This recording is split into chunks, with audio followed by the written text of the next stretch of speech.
एक बहुत धनी व्यक्ति और वित्तीय फर्म का अध्यक्ष काजुताका ह्योदो अपने अधीनस्थों को इकट्ठा करके अपने लिए एक वास्तविक भूमिगत साम्राज्य बनाने की अपनी इच्छा की घोषणा करता है। उनके एक सेवक टोनागावा भावी सम्राट को आश्वासन देता है कि उसके पास कभी भी कार्यबल की कमी नहीं होगी, क्योंकि सड़कों पर भोले भाले आशाओं से भरे हुए बहुत से युवा लोग हैं।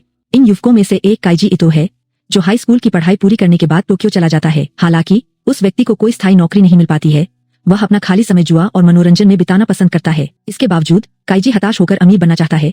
हालांकि वह एक स्टोर में कैशियर के रूप में काम करता है।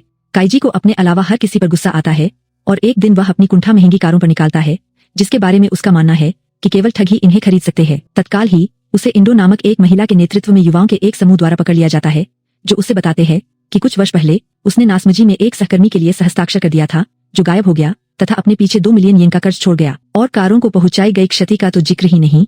काइजी ने कहा कि वह इतनी बड़ी रकम नहीं चुका सकता। तभी एंडो उसे एक सौदा पेश करता है। पता चला कि होप नामक जहाज पर जुआ खेला जा रहा है। यदि वह जीतने में सफल हो जाता है तो कर्ज पूरी तरह से चुका दिया जाएगा। जब वह आपत्ति करता है तो एंडो उसे समाज के लिए उसकी निरर्थकता की याद दिलाती है कि वह कभी नहीं बदल पाएगा या पैसा नहीं कमा पाएगा, और उसका प्रस्ताव उसके लिए नए सिरे से शुरुआत करने का एकमात्र वास्तविक मौका है। देर शाम काइजी जहाज पर चढ़ता है, जहां उसकी मुलाकात ऐसे साथियों से होती है जिनके पास खोने के लिए कुछ भी नहीं बचा है।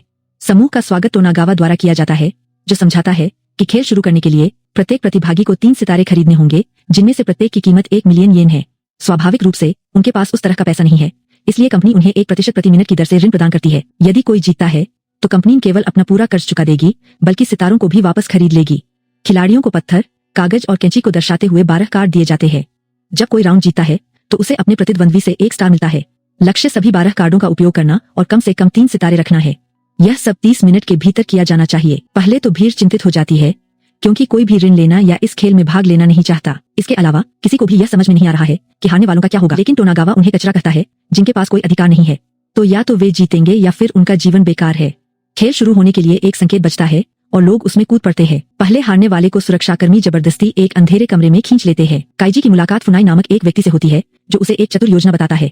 यदि वे दोनों एक ही कार्ड खेलते हैं तो परिणाम ड्रा होगा। वे कोई भी स्टार नहीं खोएंगे और जल्दी से अपने कार्ड से छुटकारा पा लेंगे, जिससे वे खेल की शर्तों को पूरा कर सकेंगे और जीत सकेंगे।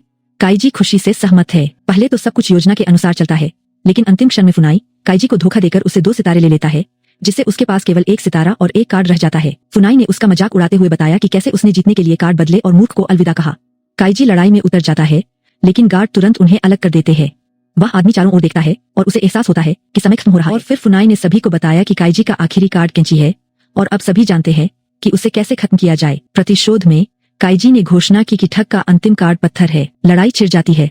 इस समय काइजी को अपने कार्ड पर खून दिखाई देता है, और फिर वह इशिदो नाम के एक लड़के को देखता है, जो उसके कार्ड से छुटकारा पाना चाहता था ताकि उसे खेलना न पड़े। इस बीच फुनाई ने कार्डों को फेरबदल करने का सुझाव दिया ताकि किसी को पता न चले कि क्या बचा है। लोग सहमत हो जाते हैं और अपने कार्डों में फेरबदल के लिए उन्हें सौंप देते हैं। फुनाई खिलाड़ियों को कार्ड बांटता है और काइजी को अपना रक्तरंजित कार्ड वापस मिल जाता है। वह फुनाई के साथ खेलने से इनकार कर देता है, लेकिन आत्मविश्वास से भरा ठग एक साथ 3 सितारों के लिए खेलने की पेशकश करता है। चूंकि काइजी के पास इतने सितारे नहीं है, इसलिए वह इशिदो के साथ मिलकर काम करता है। फुनाई अपना कार्ड पूरे विश्वास के साथ खेलता है कि वह जीत गया है। हालांकि ऐसा प्रतीत होता है कि काइजी को शुरू से ही पता था कि ठग उसे फिर से धोखा देने की कोशिश करेगा, इसलिए उसने इशिदो का एक कार्ड लिया और उसमें खून मिला दिया, जिससे उसे जीतने में मदद मिली। खुशी से झूमते हुए काइजी ने बताया कि उसने क्या किया। उसे इस बात का पता नहीं था कि टोनेगावा कैमरों के माध्यम से सब कुछ देख रहा है और उसकी बातों को ध्यान से सुन रहा है। फुनाई को अंधेरे कमरे में भेज दिया जाता है, जबकि काइजी और इशिदो खेल को खत्म करने के लिए दौड़ पड़ते हैं, जो बराबरी पर समाप्त होता है। समय समाप्त हो जाता है और जैसे ही काइजी जीत का जश्न मनाता है, इशिदो को अपनी जेब में एक कार्ड मिलता है जिसे वह भूल गया होगा। चूंकि उन्होंने एक साथ मिलकर काम किया था, इसका मतलब है कि वे दोनों हार गए। लोग खुद को गहरे भूमिगत गुलाम पाते हैं, जहां सैकड़ों हारे हुए लोग महान ह्योटो के लिए एक राज्य का निर्माण कर रहे हैं। काम करने की स्थितियां अत्यंत भयानक है। किसी को भागने से रोकने के लिए गुलामों के हाथों में एक माइक्रोचिप लगा दी जाती है और उन पर दाग लगा दिया जाता है। वहां कोई आराम नहीं मिलता और भोजन भी बहुत साधारण है। लोग छोटी छोटी तंग कोठरियों में सोते हैं। भूमिगत रहने के 25वें दिन उन्हें अपना पहला वेतन मिलता है, लेकिन अधिकांश पैसा वे अपने कर्ज चुकाने में ले लेते हैं। यहाँ की मुद्रा पेरिका है, जो एक स्थानीय समतुल्य है, जिसका मूल्य केवल इसी स्थान पर है। काइजी का अनुमान है कि इस तरह से वह अपने जीवन के अंत तक ही अपना कर्ज चुका पाएगा। लेकिन जब शराब और स्वादिष्ट भोजन से भरी गाड़ी जैसे प्रलोभन सामने आते हैं, तो काइजी खुद को रोक नहीं पाता और अपना लगभग सारा पैसा नाश्ते और पेय के कुछ डिब्बों पर खर्च कर देता है। अधिकांश कर्मचारी भी यही करते हैं, इसीलिए कंपनी उन्हें भूमिगत रखती है, उन्हें एक वेतन से दूसरे वेतन तक जीने के लिए मजबूर करती है तथा अगले दिन के बारे में नहीं सोचती। एक दिन एक गुफा ढह जाती है और इशिदो घायल हो जाता है। काइजी अपने मित्र को अस्पताल ले जाता है, जहां अधिकांश रोगियों को इलाज नहीं मिल पाता क्योंकि उनके पास पैसे नहीं होते। एक नर्स उन्हें बताती है कि सबसे हताश लोग ब्रेव मेंस पाथ नामक एक टूर्नामेंट में भाग लेने के लिए चले जाते हैं। यह एक बहुत ही खतरनाक खेल है जिसमें विजेता को स्वतंत्रता मिलती है लेकिन हारने वाला अपनी जान गंवा देता है। काइजी को एहसास होता है कि यहाँ से निकलने का कोई रास्ता नहीं है। वह फोरमैन पर अपनी कुंठा प्रकट करता है, लेकिन तभी सहारा नामक एक स्वयंसेवक को कमरे में लाया जाता है जो बहादुरों के टूर्नामेंट में जाने के लिए तैयार है। उसके साथ ही उसकी सराहना करते हैं और काइजी अचानक टूर्नामेंट में जाने के अपने फैसले की घोषणा करता है। फिर इशिदो सहित ब्रिगेड के कई लोग उसके साथ जाने का फैसला करते हैं। खिलाड़ी एक गगनचुंबी इमारत की छत पर पहुंचते हैं जहां उनका स्वागत टोनेगावा द्वारा किया जाता है, जो बताते हैं कि प्रत्येक खिलाड़ी को 10 मिलियन येन का चेक मिलता है, लेकिन वे इसे केवल सड़क के उस पार एक इमारत में ही भुना सकते हैं जहां उन्हें 2 संकीर्ण बीमों से बने पुल को पार करके पहुंचना होगा। खिलाड़ियों को रेंगकर चलने की अनुमति नहीं है क्योंकि पुल विद्युतीकृत है। धनी दर्शक इस पूरे आयोजन को एक रियलिटी शो के रूप में देखते हैं जहां वे दाव लगा सकते हैं। लोग डरे हुए हैं, लेकिन काइजी लोगों का हौसला बढ़ाते हैं और उन्हें याद दिलाते हैं कि कैसे वे बचपन में लकड़ियों पर चलते थे। वह खिलाड़ियों को सही रास्ते पर बने रहने के लिए अपने जूतों पर निशान लगाने की सलाह देते हैं और खिलाड़ियों को प्रोत्साहित करते हैं। टोनेगावा और एंडो अतिथि सीटों से घटनाओं का अवलोकन करते हैं। समूह धीरे धीरे किरणों के पार अपना रास्ता बनाना शुरू करता है, लेकिन जल्द ही पास में बिजली गिरती है और क्षितिज पर एक तूफान दिखाई देता है। खिलाड़ी घबरा जाते हैं, जिसके कारण उनमें से एक फिसलकर गिर जाता है और उसकी मौत हो जाती है। शेष खिलाड़ियों का मनोबल गिर जाता है और अधिक लोग गिरने लगते हैं। बारिश शुरू होने से स्थिति और खराब हो गई। अंततः केवल इशिदो, काइजी और सहारा ही बीम पर बचे रहते हैं। इशिदो ने अपना चेक काइजी को देने का निर्णय लिया तथा उससे कहा कि वह इसे भुना ले और पैसे उसकी बेटी को भेज दे। काइजी की विनती के बावजूद वह आदमी चुपचाप गिर जाता है। अपने दोस्त को घबराहट से मुक्त करना। शेष 2 लोग अपनी जीत का जश्न मनाते हुए धीरे धीरे इमारत तक पहुंचते हैं, लेकिन जब सहारा खिड़की खोलता है तो हवा के दबाव में अंतर के कारण तेज हवा का झोंका आता है जो उसे नीचे गिरा देता है। काइजी एक कगार पर टिके रहने में सफल हो जाता है और इस टूर्नामेंट को जीतने वाला पहला व्यक्ति बन जाता है।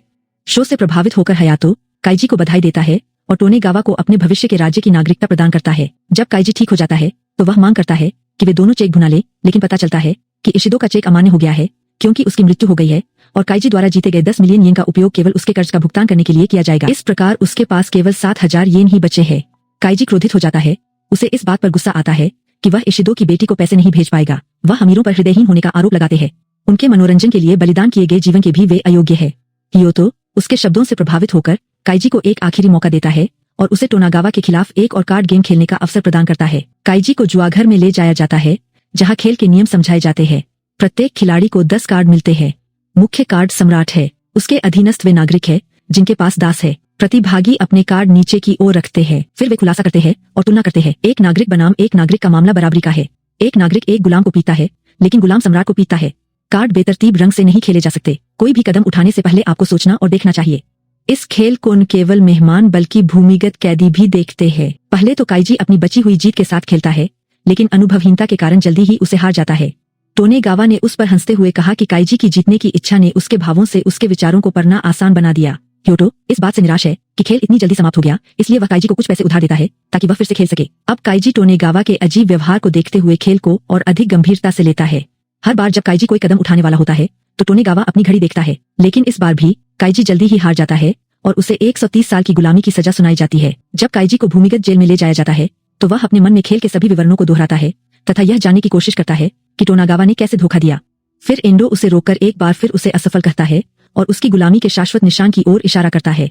उस समय काइजी को एहसास होता है कि उसके हाथ में जो माइक्रोचिप है वही कुंजी है। टोनेगावा ने एक घड़ी पहनी थी जिससे वह काइजी के महत्वपूर्ण संकेतों को पढ़ सकता था, जिससे उसे पता चल जाता था कि काइजी कोई महत्वपूर्ण कार्ड खेलने वाला है। काइजी एंडो को अपनी योजना समझाता है और बताता है कि वह टोनेगावा को कैसे हराएगा। वह उसे 50 मिलियन येन उधार देने के लिए राजी कर लेता है, इस विश्वास के साथ कि वह एक अच्छी इंसान है।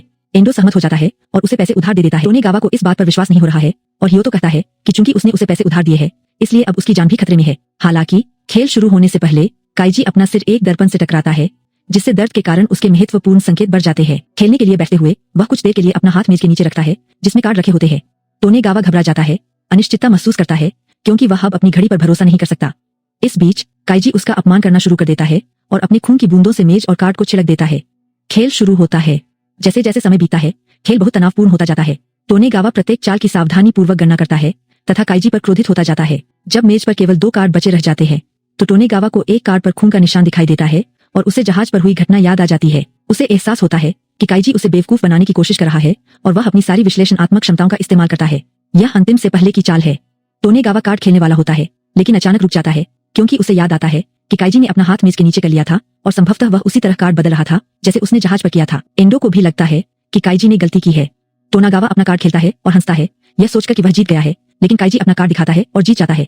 भूमिगत क्षेत्र में दास खुशी से झूम उठते हैं जबकि टोनागावा क्रोधित हो जाता है क्योंकि काइजी बताता है कि उसने कार्ड नहीं बदले हैं। वह जानता था कि उसका प्रतिद्वंद्वी खून को नजरअंदाज नहीं कर सकता, इसलिए टोनेगावा ने खुद को ही मात दे दी।